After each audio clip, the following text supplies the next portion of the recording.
मी सुनीता बाळासाहेब नवले, तालुका भोर, जिल्हा पुणे येथून आलेले आहे.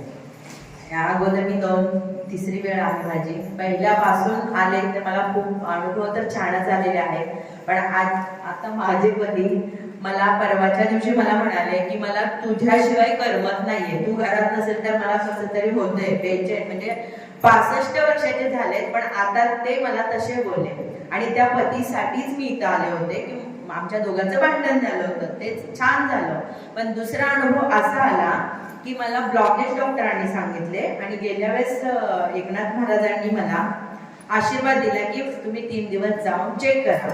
आणि असा योगायोग आला की मी माधोबा खोपोलीला जाऊन चेकिंग करायला गेले.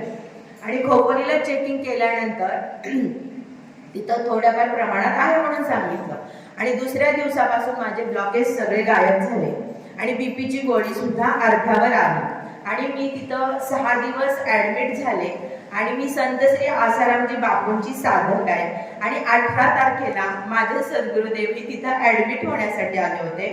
आणि 19 तारखेला एकनाथ महाराजांच्या कृपेने मला चरण स्पर्शाने माझ्या सद्गुरूंचं खूप मोठं दर्शन झालं. आणि साक्षात मला माझ्या बापूजींनी विचारलं काय होतंय, कधी ऍडमिट झाली, असं गुरुदेवांनी मला विचारलं. हा खूप मोठा अनुभव आहे माझ्यासाठी.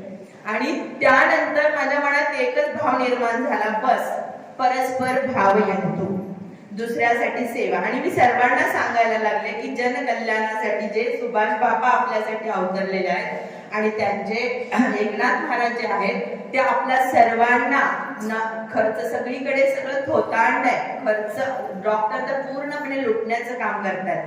पण इथं आपण येणं आणि आपला भक्तिभाव वाढवणं आणि माझ्याकडून ईश्वराने अर्थात त्यांनीची सेवा करून आज 2 आसारामजी बापूजींच्या साधकच आलेल्या आहेत. आणि बरेच लोक यायचं म्हटलं तर सुनीता तुम्हीच यायचं माझ्या बरोबर, त्यामुळे ते कसं शक्य होणार का?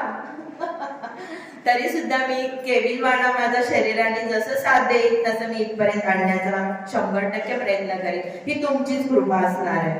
बोलो सद्गुरु भगवान की जय.